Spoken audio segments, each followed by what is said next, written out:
Assalamualaikum warahmatullahi wabarakatuh. Bismillahirrahmanirrahim. Alhamdulillahirrabbilalamin. Wassalatu wassalamu ala asrofil anbiya'i wal mursalin wa ala alihi wa sahbihi ajma'in. Yang terhormat dosen pengampu mata kuliah statistika terapan Ibu Hamidah Suryani Lukman dan teman-teman seperjuangan yang saya banggakan. Izinkan saya memperkenalkan diri. Nama saya Muhammad Rizal Haikal dengan NIM 1831411010. Program Studi Pendidikan Matematika Fakultas Keguruan dan Ilmu Pendidikan Universitas Muhammadiyah Sukabumi. Pada kesempatan kali ini saya akan membahas atau menjelaskan bagaimana cara penyelesaian dengan menggunakan manual dan SPSS dengan soal yang sudah diberikan. Kelanjutannya kita saksikan. Nah, di sini ada tujuan. Tujuannya yaitu untuk mengetahui pengaruh penggunaan media video pembelajaran matematika terhadap siswa.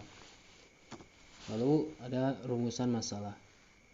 Bagaimana pengaruh penggunaan media video pembelajaran matematika terhadap prestasi siswa?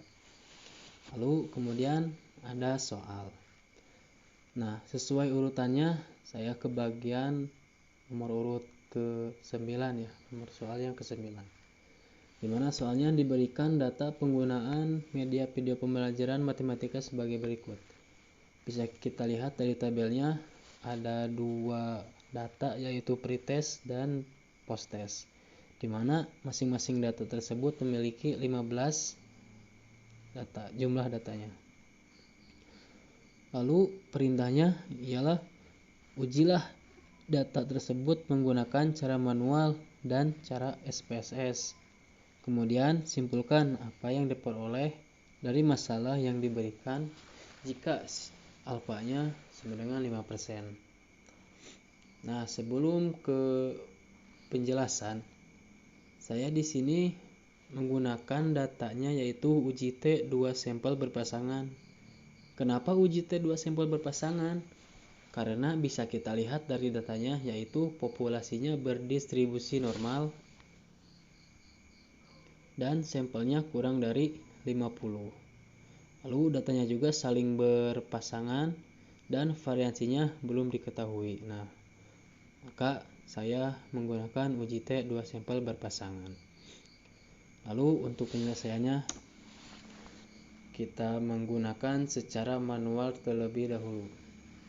Uji T 2 sampel berpasangan. Yang pertama, rumuskan hipotesis sebagai berikut. H0 mu 1 sama dengan mu 2. Bisa dikatakan pengguna media video pembelajaran matematika tidak mempengaruhi hasil belajar siswa. Jadi H0 itu tidak mempengaruhi hasil belajar siswa. Lalu H1 mu 1 tidak sama dengan mu 2, atau bisa dikatakan penggunaan media video pembelajaran matematika berpengaruh pada hasil belajar siswa. Jadi H1 itu berpengaruh pada hasil belajar siswa.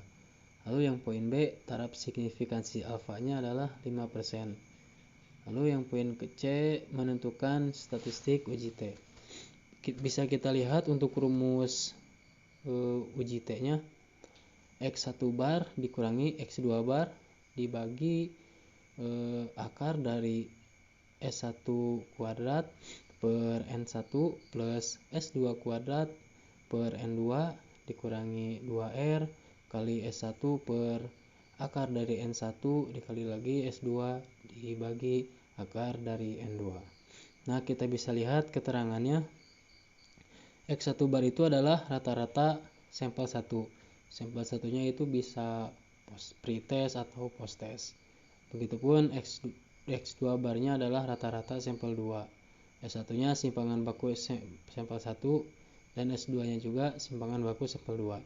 Lalu S1 kuadrat adalah variansi sampel 1, S2 kuadrat variansi sampel 2. Lalu R-nya adalah korelasi antara dua sampel seperti itu. Lalu kemudian inilah hasil dari Excel-nya. Nah, untuk itu kita menuju ke Excelnya seperti ini. Dari data yang tadi dari soal kita masukkan ke Excelnya. Nah, di sini ada data pretest. Dari 21 sampai 50 adalah data dari pretest, kita namakan XI. Lalu dari data posttest dari 81 sampai 98 kita namakan YI, yaitu data posttest. Nah, setelah kedua datanya ini dimasukkan, lalu selanjutnya kita cari yaitu D. Nah, dimana D itu kita carinya dengan menggunakan rumus YI dikurangi XI. Jadi dari data posttest dikurangi data pretest seperti itu. Nah, kita tahu dari data posttest yang nomor 1 contohnya 81 kurangi 21 hasilnya 60, atau menggunakan rumus Excel yaitu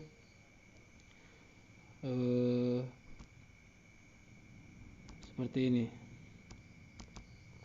Nah, klik sama dengan, lalu pilih dari C3 dikurangi B3, maka hasilnya enter adalah 60. Lalu tarik ke bawah, maka hasilnya akan otomatis mengisi otomatisnya.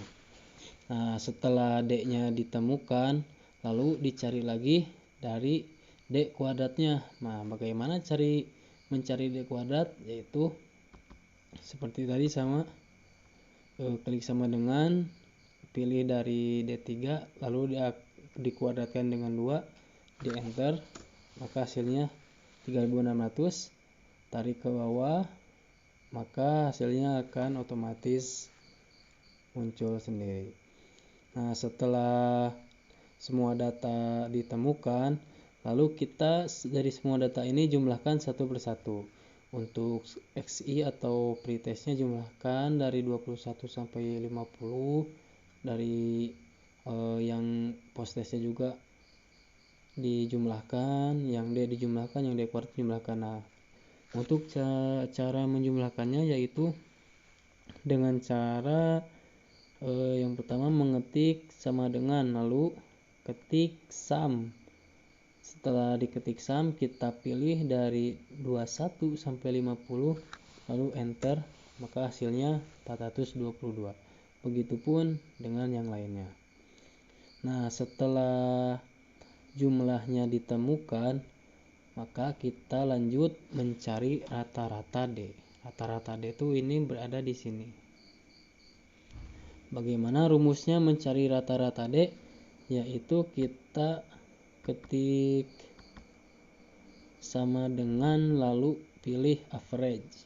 Setelah pilih average, kita tarik dari 60 sampai 48, lalu enter, maka hasilnya 51,6. Lalu yang variansinya juga yaitu dari ketik sama dengan, lalu pilih var, kita pilih dari 60 sampai 48, maka hasilnya 176,82. Nah, untuk simpangan baku D-nya kita bisa menggunakan rumus sama dengan, lalu pilih squared. Lalu kita klik dari 60 sampai 48, maka hasilnya 13,29.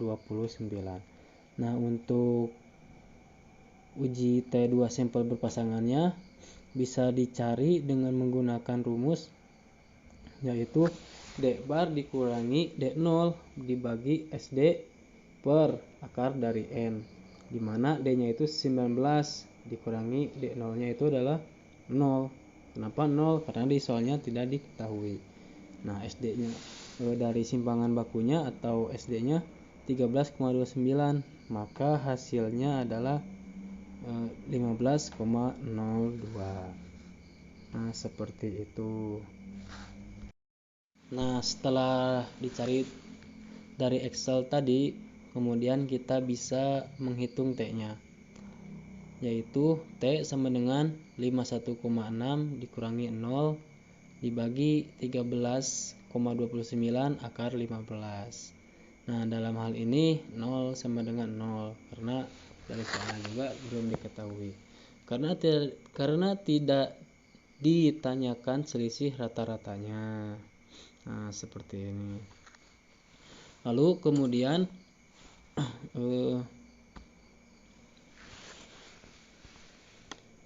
untuk yang ini kemudian kita cari tabel nilai kritis distribusi T. Nah, berdasarkan tabel distribusi T, nilai taraf signifikansi 0,05 dan derajat bebasnya adalah 14. Kenapa dikatakan 14? Karena dari jumlah datanya juga 15 dikurangi 1 jadi 14. Nah, karena taraf signifikansinya 0,05 dan derajat bebasnya 14, kita cari di tabel distribusi T. Untuk 0,5 di kolom ketiga dan derajat bebasnya 14 di baris ke-14. Nah, di sini apakah benar 1,761? Nah, ini dia benar 1,761. Nah, kita tulis 1,761. Sehingga H0 ditolak jika nilai T hitung lebih dari T sama dengan 1,761. Seperti itu. Lalu kemudian yaitu nilai T hitung yaitu 15,02 lebih atau lebih besar dari T tabel sama dengan 1,761, yaitu berada di daerah tolak H0. Maka keputusan uji pada permasalahan ini adalah menolak H0 atau menerima H1. Bisa kita lihat dari frekuensi tolak H0-nya ini, dimana dalam arah panah ini yaitu menunjukkan 1,76 adalah daerah penolakan H0, dan di sini T hitungnya adalah 15,02 berada di sebelah kanan, maka berada di daerah tolak H0. Maka keputusan uji T-nya adalah menolak H0 atau menerima H1. Seperti itu. Lalu bisa diambil kesimpulannya bahwa penggunaan media video pembelajaran matematika dapat mempengaruhi hasil belajar siswa. Seperti itu. Jadi H1-nya diterima. Seperti itu. Oke, jadi langsung naik aja ke uji T2 sampel berpasangan menggunakan SPSS. Untuk menggunakan SPSS, kita lanjut ke aplikasi SPSS-nya. Nah, kita sudah berada di tampilan awal dari SPSS-nya. Nah, ini sudah saya diisikan ya sebelumnya. Untuk nama bebas ya, kita namakan adalah X, atau pretest di awal juga bisa sih. Tapi lebih mudah kita namakan X saja. Untuk type-nya numerik, width-nya 8, desimalnya dibuat 0, labelnya ini harus pretest ya. Non dan values-nya non, missing-nya non, kolomnya 8, legend-nya dibuat center, measure-nya scale, roll-nya input. Nah, untuk yang data yang kedua ada namanya, kita namakan dengan Y ya. Tipenya numerik, width-nya 8, desimalnya 0, labelnya post test, values-nya 0, missing-nya non, kolomnya 8, legend-nya center, measure-nya scale, dan roll-nya input. Nah, setelah seperti ini kita masuk ke data view. Nah, akan muncul yaitu X dan Y. Lalu di mana X ini menunjukkan data dari pretest dan Y ini menunjukkan data dari posttest.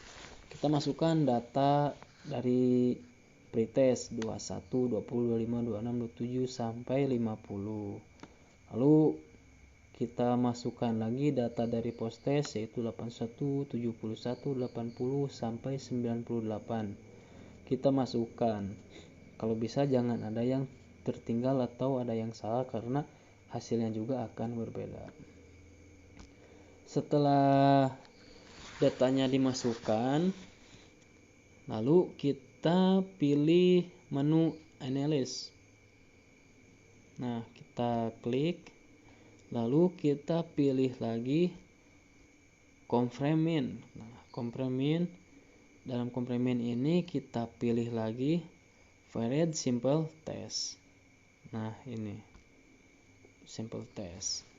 Lalu kita di sini ada var, ada variabel 1, ada variabel 2. Kita bebas menentukan variabel satunya mau post test atau pretest. Nah, kita memilih variabel satunya pretest. Kita masukkan pretest. Bentar.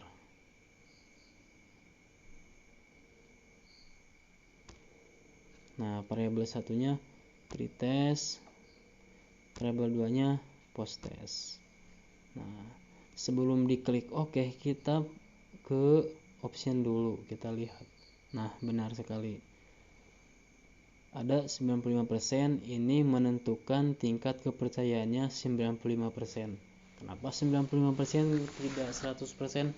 Karena dari soalnya alfanya 5%, itu menunjukkan errornya 5%. Jadi kepercayaannya 5%. Kita continue, lalu klik OK. Nah, akan didapatkan data seperti ini.